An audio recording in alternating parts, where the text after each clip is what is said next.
The Southeast Asian country of Laos is one of the few official communist states left in the world, the others being China, Vietnam, North Korea and Cuba.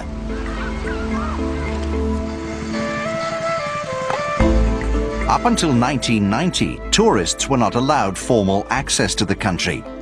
Today, however, after years of war and political isolation, Laos has opened up to the outside world.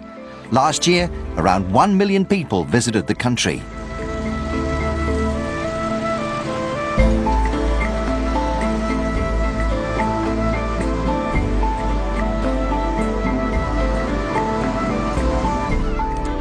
In the latest in our series of reports from Laos, we turn our attention to the sport of Sepaktakraw, a game which is played in parks and playgrounds throughout this landlocked country.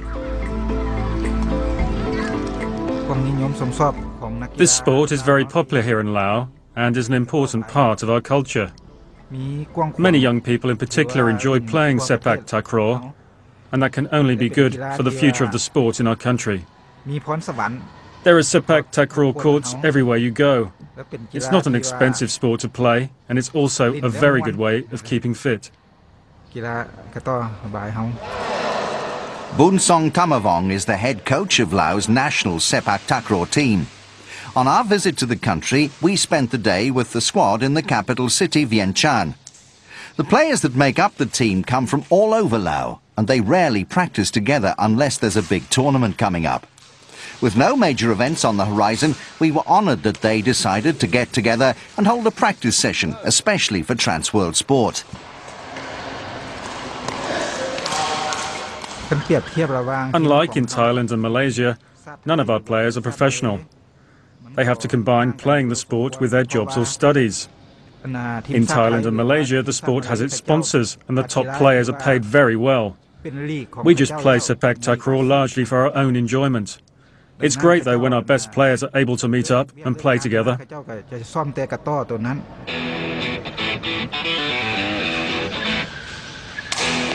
Sepaktakraw has been played in Southeast Asia in a variety of forms for over 500 years.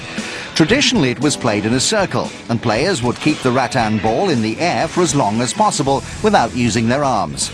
It was known by different names depending on which part of Southeast Asia you were in.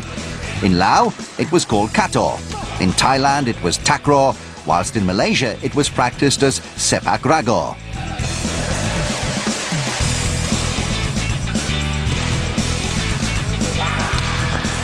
In the late 19th century, enthusiasts added a net and a loose set of rules similar to volleyball to make the game more challenging and competitive. During the 1960s, a standard set of rules and regulations were written, and the sport was officially named Sepaktakraw. Thailand and Malaysia are the game's two traditional powerhouses, as the captain of the Laos team is aware. I think that Laos still has a long way to go before we can challenge the likes of Thailand and Malaysia. Those two teams are just so good at Sepaktakraw.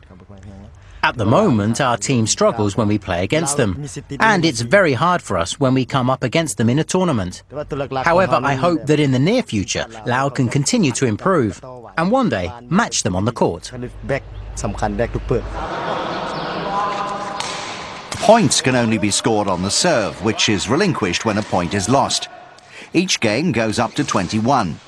On a team, there's the tekon or server and two forwards. The ball can only be hit 3 times before it must cross the net, but the same player can keep the ball aloft with any part of his body apart from his arms.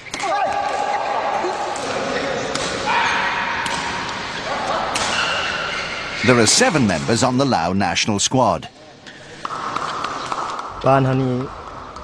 We only play together for the national team. There are no club teams here in Laos, and no national league.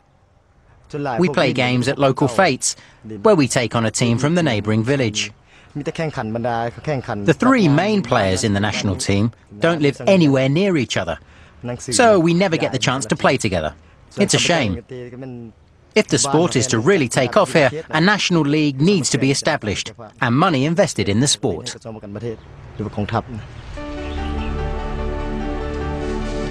At last year's Southeast Asian Games in Thailand, Laos won a bronze medal in the men's team event. It was the first time that they'd won a medal in the sport at the Games.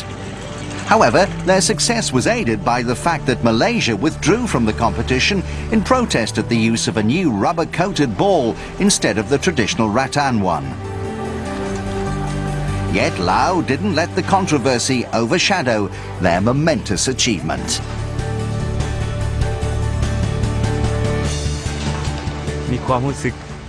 It was unbelievable to win that medal for Laos at the SEA Games.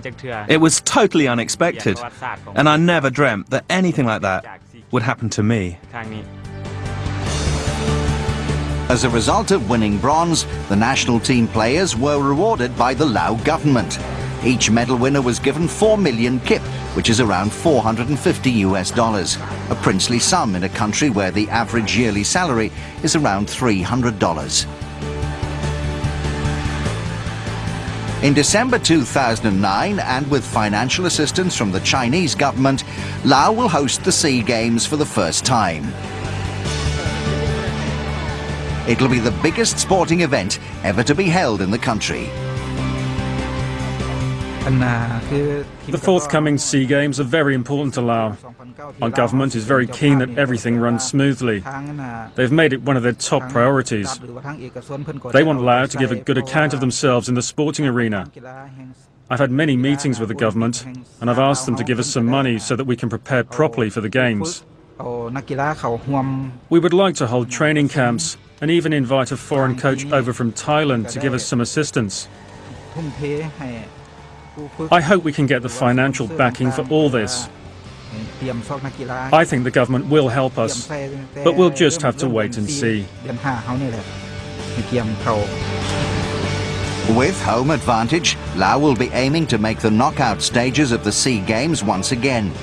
With some financial assistance and a bit of luck along the way, these players may even be the ones to mount a serious challenge to Thailand and Malaysia.